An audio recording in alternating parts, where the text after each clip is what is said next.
Assad, he himself, in a sense, is quite weak, as we've seen with this rapid collapse. His armed forces are weak, and he's relied on those relationships with other authoritarian powers in the region to maintain his hold on his throne at any cost. What we're seeing now is that precarious grip might finally be slipping. Rebel forces in Syria have taken the strategic city of Hama. That's after Aleppo was taken just days ago, placing President Assad under a good deal of pressure. Bashar al-Assad's given his officers a 50% pay rise as they fight the Islamist-led rebels. Matt Broomfield joins us, co-founder of the Rojava Information Centre operating in northern Syria. Hello to you, Matt. Hi, John. Matt, can you tell us what is the latest on the conflict? It is really moving extraordinarily fast. The situation looks really quite bad for Bashar al-Assad. Of course, that doesn't mean the situation is good for ordinary Syrians. So, as you mentioned, Hayat Tahrir al-Sham, an al-Qaeda offshoot who have governed large regions of northwest Syria, have been pushing south very fast, very hard, and very effectively after many years of a relatively frozen conflict. They've taken, as you mentioned, 2 of Syria's 4 largest cities. Another major city is now in their crosshairs, and if that city should fall and the Assad regime continues to collapse, then we could even see Assad finally resigning power in Syria after 13 years of such brutal conflict. Right, so if we're looking at a real possibility of Assad falling, his government falling, what would come next? What would that mean? Well, I mean, as I mentioned, unfortunately, while there are many people who would rightly be delighted to see Assad, who's responsible for the bulk of deaths in Syria, fall from office, what comes next would also be pretty ugly. So Hayat Tahrir al-Sham imposed an authoritarian interpretation of Islam and region under their control, so particularly threatening to minorities and to women in Syria. And they also have jailed thousands of opposition activists and media workers. So for those living in those regions, the situation would be grave. And there are also particular threats towards the Kurds, so the West's Kurdish allies, because alongside this advance from HTS, Turkish-backed groups have also seized the opportunity. And whereas HTS have focused their attacks on Assad, the Turkish-backed militias have been concentrating on executing violence against the Kurdish minority in the country. There have been reports of atrocities against Kurdish civilians trying to flee, probably around 100,000 already displaced, many more to follow. And the fear is there'll be a total collapse. Assad will leave, HTS will get control, and we perhaps might even see the US presence ultimately driven out of the country as a new reality takes place on the ground. Right, a significant shifting of the pieces. And you mentioned the Kurds. There'll be other minorities fearful of an HTS takeover. Yeah, absolutely. So as I mentioned, HTS, they're an al-Qaeda offshoot. They have pragmatically reformed a little bit in recent years, and so far their advance has generally been marked by relative restraints. I mean, I say relative because there have been reports of at least 2 members of the Yazidi minority executed. The Christians that we're in contact with in Aleppo, this major city now under their control, are in a state of extreme fear, and HTS has executed, or HTS's predecessor has executed members of the Druze minority, targeted Christians' properties in the past. But there is a certain degree of sense that for now HTS is trying to play nice. It's trying to focus on Assad.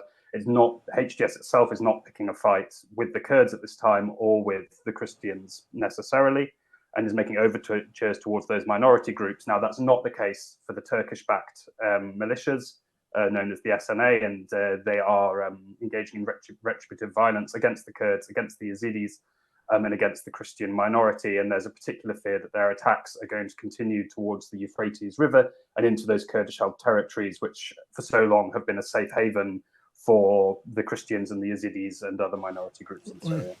The removal of Assad after so long in power would be a big, big moment. But just for context, Matt, just give us a bit of a picture of what that would mean strategically for the region. Well, I mean, there are a number of reasons why this advance has come now. Of course, one of them is that Bashar al-Assad is running out of friends. Russia is bogged down in Ukraine. It's busy in Ukraine. And Assad has long relied on support and an alliance with Iran.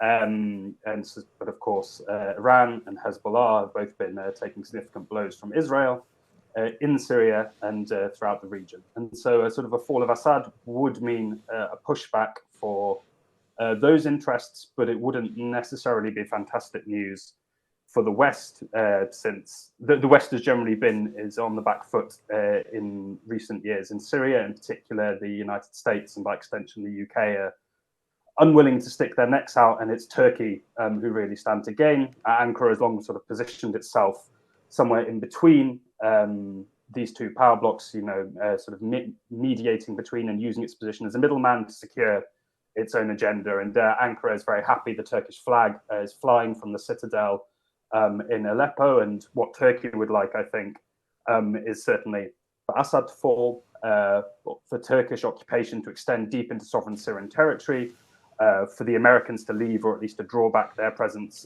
to the very west of the country, and for Turkey to become the dominant actor. Okay, so let's just extend the hypothesis a little bit further.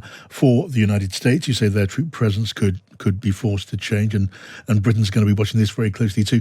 What exactly would be at stake for those Western powers, like Britain, like the USA? Sure. So the presence on the ground of the UK and the US is confined to the Kurdish-led northeast of the country, which, as people remember, remains allied with the West in the fight against ISIS.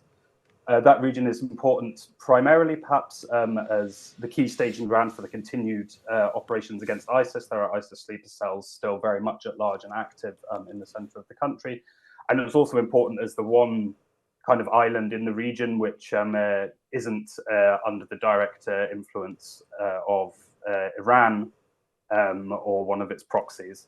So a change in the situation on the ground, which would result in chaos, which might result, therefore, in a severing of those Western lines into the country, would certainly result, I think, in an ISIS resurgence. ISIS would certainly seek to profit from the chaos, and perhaps also, as I said, with the Western drawdown, which would ultimately, that chaos could play into Iran's hands. No, reason clearly for concern there. And just a few thoughts on Bashar al-Assad, who has been this prominent figure in that region for so long.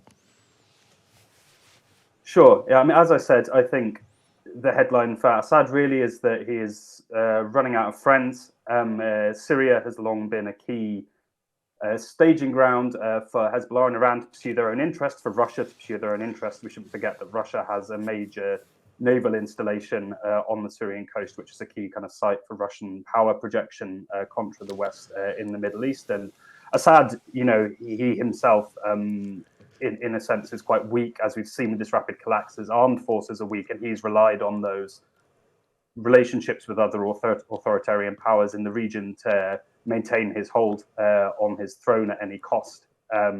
What we're seeing now is that precarious grip might finally be slipping, but he has managed to cling to power for a very long time at the cost of hundreds of thousands of lives. So I don't think anyone should be getting too optimistic yet, and it may well be that he finds a way to keep holding on. Right, so I need to follow that very closely as well. Look, before you leave us, Matt, let me just cast your mind over to the situation of Iran, which has been under an enormous amount of pressure. It has effectively seen, the removal, or very significant removal of its proxies, chiefly Hezbollah, under all sorts of pressure and the promise of more when Donald Trump takes over in the White House. There's another big player looking at a very different future. Absolutely. I mean, I think Syria will be one bellwether for where Iran stands right now. Iran has stated in recent days that it is ready and willing to send reinforcements somehow to Syria. The question is, will Iran actually do that? Is Iran currently in a position, given its much weakened position and the attacks on its proxies, to make any such an intervention? And will it do that, or will it choose to sit on its hands? What you might well see is there has already been reported members of Iranian-controlled Shia militias in neighboring Iraq crossing the border into Syria to join the conflict, and that would be one thing which might A, change the tide in Syria, or at least halt the flow in Syria, and B, indicate that Iran is ready to intervene and continue battling against its opponents in the region. But it might also be that Iran feels itself too weak, and that there will be more concentrated on repressing any potential rumblings on the domestic scene. Okay, Matt Broomfield at the Rojava Information Centre in Syria. Thank you.